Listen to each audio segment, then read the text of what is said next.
Welcome to Hard Talk. I'm Stephen Sackur. 4 decades ago, Daniel Ortega was a Latin American revolutionary at war with a corrupt autocracy. Now he stands accused of defending his own corrupt autocracy in the face of a popular revolt. Several hundred anti-Sandinista protesters are believed to have died in the last 4 months, but power remains firmly in Mr. Ortega's hands. My guest is Juan Sebasti Chamorro, a leader of the Opposition Alliance. Has the window of opportunity for change in Nicaragua already closed?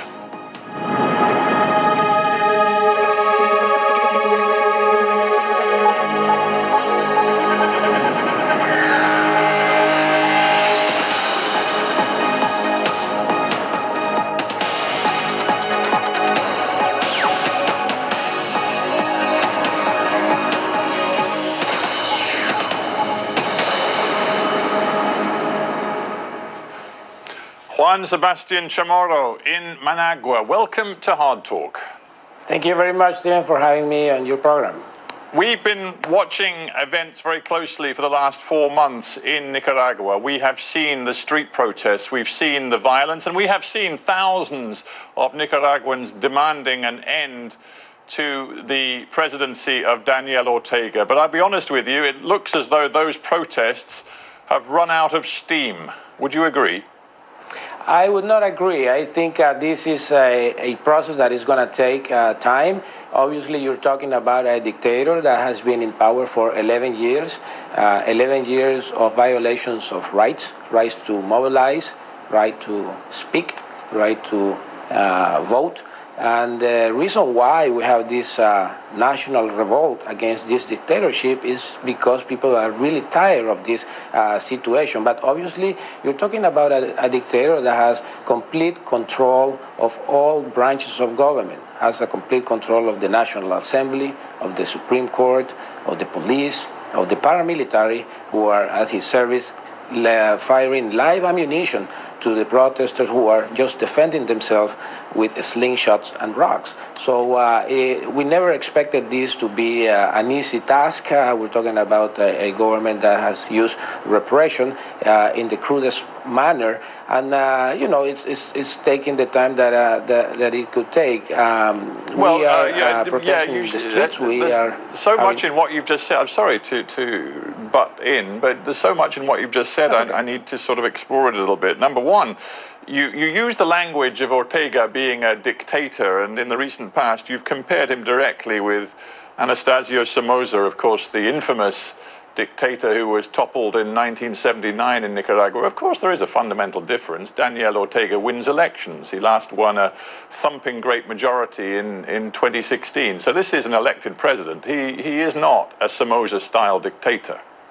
Well, that is true if you believe that the electoral result were honest and clean. But there is ample evidence that not only the election of 2016, but all elections since 2008, municipal elections, presidential elections, and regional elections have been the result of an electoral fraud. Precisely, that's a reason why people are protesting in the streets, because we have been violated our right to vote. So legitimacy is kind of a big question mark here, because it's true there were elections in 2016, but international observers denounced irregularities in the electoral process, or have been denouncing irregularities in electoral processes since 2008. So to bring a change here, we need to reform the electoral system as well, and that's the reason why the Alliance, the Civic Alliance for Justice and Democracy, is demanding free and clean elections next year. Well, we'll get to your demands in a minute, but let's just look at what has happened in the last few months. April 18th was the key date when these protests really kicked off after the government's pension reforms produced this groundswell of opposition, which, of course, thousands took to the streets.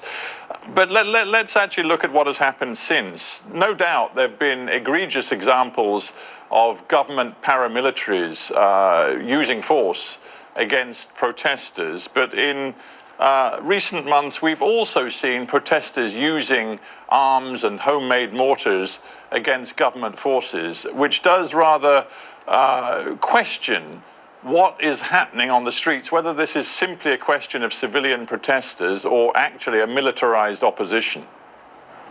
No, there has been people from all walks of life, workers, business leaders, peasants, students, who are putting barricades on the streets of Managua and other cities to defend themselves against these armed forces, these paramilitary forces that are in pickup trucks firing live ammunition. And as I said, these protesters have been defending themselves with slingshots and homemade mortars. That might be the only tool that they are using to defend themselves. Well, on the 13th of July, for example, in a commune, Marito, in Nicaragua, we had clashes in which 4 police officers were killed and just 1 protester. And this is figures coming from the Nicaraguan Center for Human Rights. So, you know, it is clear that as this thing evolved after April and became more violent in July,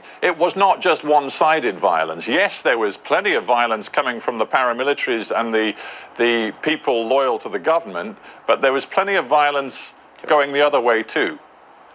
Well, I would not discard any information regarding people trying to defend themselves against the paramilitary. So it's probably that people on the other side were trying to defend themselves. Now, with respect to the 4 officers who were assassinated, there's no clear evidence who actually did it. But you are right. I mean, you're talking about 4 months of repression, and it's expected. It is expected that some people might defend themselves. That's something normal. But the offense, that offensive movement from the paramilitary, especially by mid-July, was clearly almost a military operation against mostly unarmed people, and that's the reason why the barricades were erased in a matter of days. Right. I just wonder whether, for you, and it has to be said, these people were armed. Yeah, so again, sorry, there's a time delay, Mr. Chamorro, so it's a little difficult. But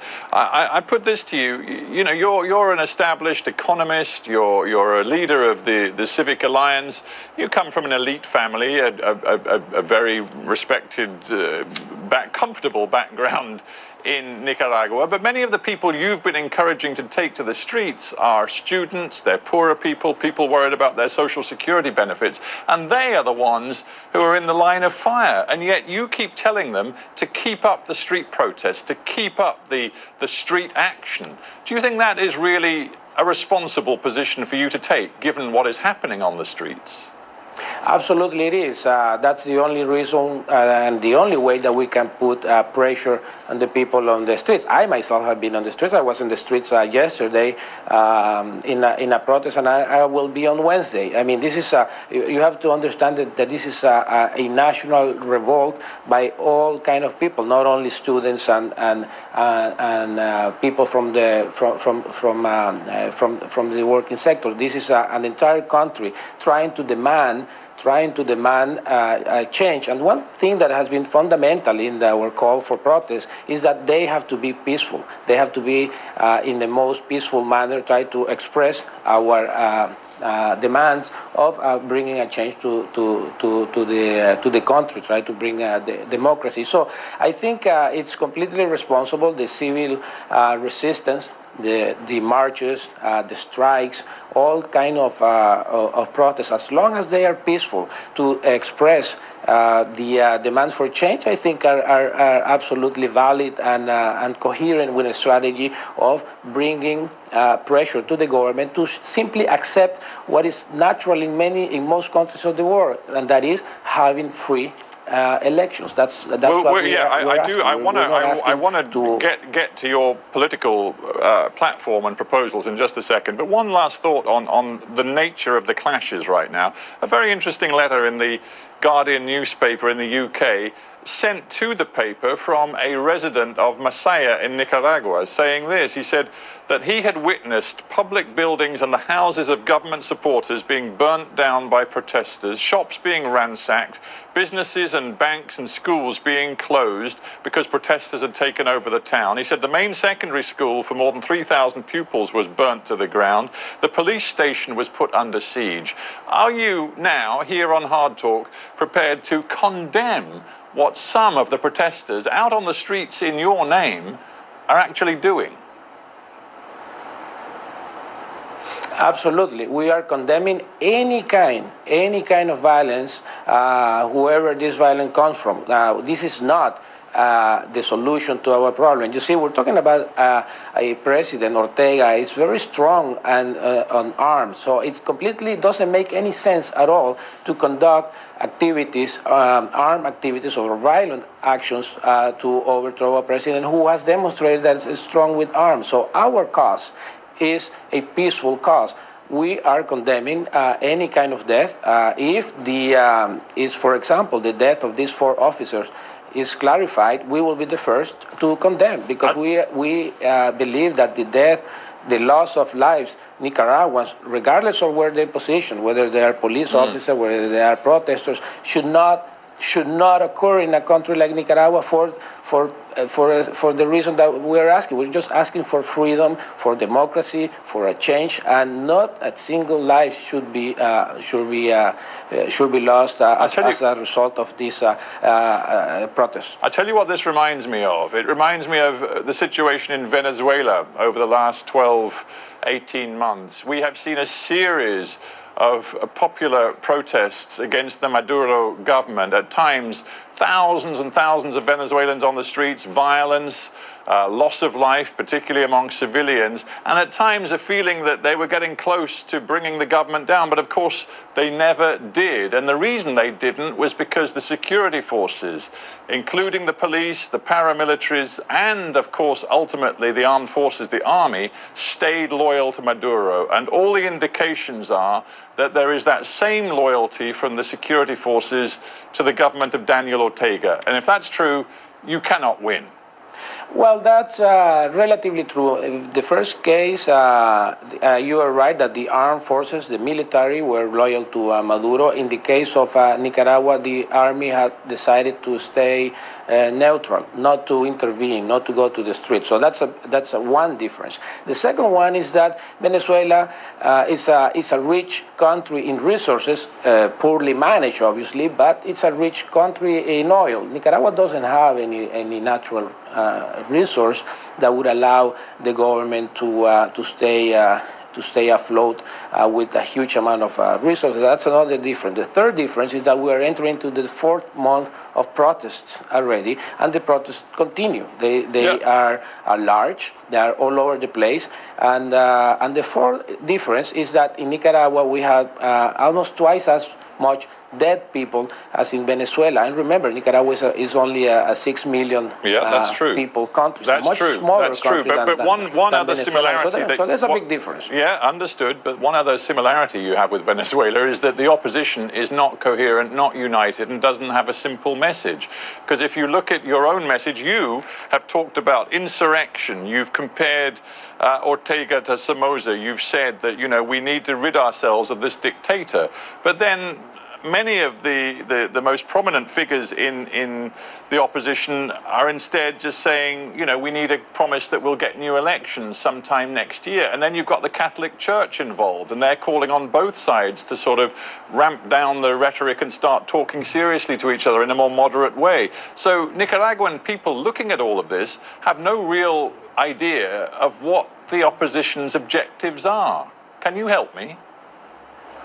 No, I think, Stephen, that what I'm saying is that we need a change. That Ortega is a dictator, I think everybody it's clear about it by the way he behaves, and that the only way that we can bring a change here is through a democratic process, through free elections, and that's precisely what the position of the Civic Alliance, and that's precisely the position of so many people. That's a reason why we haven't seen actual combats, people defending and killing defending with heavy ammunition on the protester side. We, as Nicaraguans, believe in a democratic solution in elections. I don't see this discrepancy or differences between opinions from my colleagues at the alliance or even the opposition. I think it's overall, I believe that the only way that we can provoke a change is to bring pressure on the protests, on the streets, for the government to sit at the table of the national dialogue that has been suspended since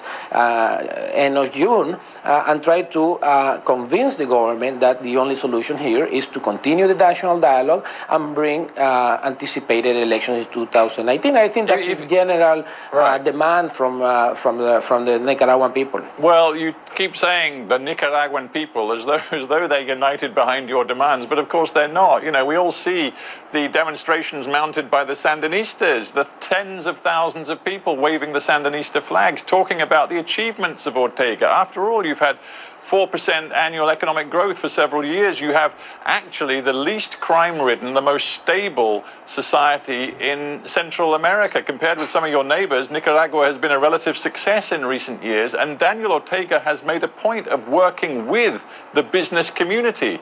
You put all of that together, and actually Ortega's achievements are not inconsiderable. And many people in Nicaragua think that he's better stay in power rather than have you guys muck things up.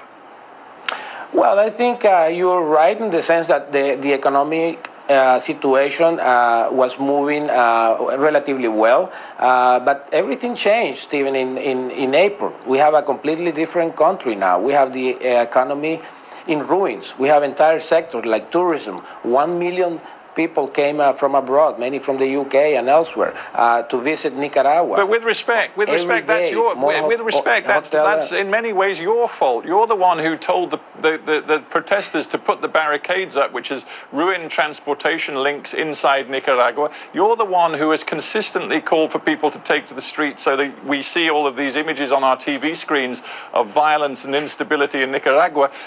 Who can you blame but yourselves for the fact that international investors and tourists don't want to go to Nicaragua?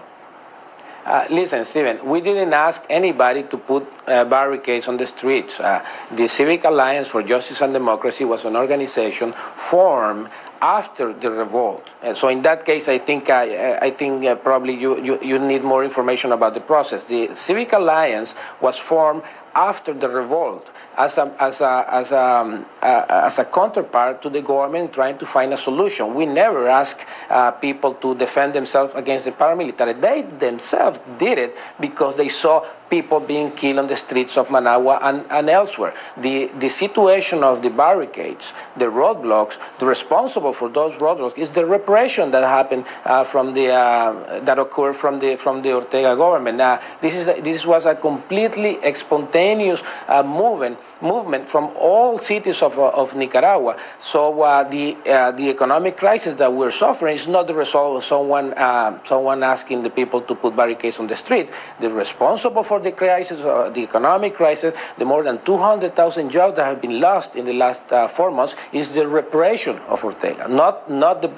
It cannot be blamed on the protesters. The protesters were killed from day one. People have the right to go to the streets and try to defend the right not to be killed. So the only responsible for the crisis that we're suffering is the government of Ortega, not the people who are defending the rights on the streets. Do you think it's wise for you to have made such a public call for the United States to expand its sanctions on Nicaragua? It revives so many memories of U.S. interference in Nicaraguan affairs going back to the late 70s and 80s and the Reagan administration support for the Contras. Many Nicaraguans, the last thing they want to see is the U.S. trying to dictate what happens in your country, and yet you seem to be welcoming it. Well, I haven't stated that we are in favor of any sanction to the people of Nicaragua. Well, let us just be clear about this. You have repeatedly called for more U.S. intervention in Nicaragua. You want the targeted sanctions expanded to more members of Ortega's family. You say that the IMF should stop giving any assistance to Nicaragua for the time being because it's only going to help the Ortega regime. Everything you say, number one, invites more U.S. intervention and actually will do more damage to the Nicaraguan economy. And I agree, and that's the reason why we haven't issued any statement calling for more sanctions or the IMF not lending money. There's no. Well, hang on. I've got a quote here from you, Juan Sebasti Chamorro, saying additional U.S. sanctions would be a great step in the right direction. Did you not say that? You're certainly quoted in the media as saying it. Well, that's a big difference. Before saying that you are asking for those sanctions, when you are sanctioning individuals who are responsible for repression, that's a different matter. So what we haven't said is that we are in favor of general sanctions against the people of Nicaragua, like cutting loans or things like that. That will help social policies like health and education. Obviously, that we are not in favor of those type of sanctions. But when you are in sanctions for individuals who are responsible for the repression, for the violations of human rights, obviously that we are in favor, and they don't affect the general public. I sense from your answers in general. I sense from your answers that you know this is very sensitive territory for any Nicaraguan. So I just put one more specific to you. The White House on July 30th issued a statement saying the U.S. has announced an additional $1.5 million to add to an ongoing $30 million program to support, quote unquote, freedom and democracy in Nicaragua, including civil society, human rights groups, independent media. Are you receiving American money? And not of this part of the 1.5 million, obviously not, because this was an announcement that was made a month ago. The think tank that I am general director have received in the past funds from different organizations to conduct economic analysis and so on. So you get money direct. Not this you get money one. direct from the U.S. government, because you see, Daniel Ortega characterizes you and others leading the Civic Alliance as people aiding and abetting terrorism using foreign funds. And when you tell me that, yes, you have had some American money, I guess Ortega will say to his people that he has a point. No, absolutely not, because we are, for example, been working for 10 years conducting economic studies, and we have received grants from different governments. That's something normal that a think tank in Nicaragua will do. You know, we have been working on economic analysis on the rate of return of education, health, social security, and we have received funds. We've been very public about it, not only from the American government, but also from the Swiss, from the Germans, from the private sector. That's what NGOs do for a living, try to get programs and conduct economic studies. What the president is trying to do is to say that these funds are using for arming and organizing coup d'etats and things like that, which are obviously not true.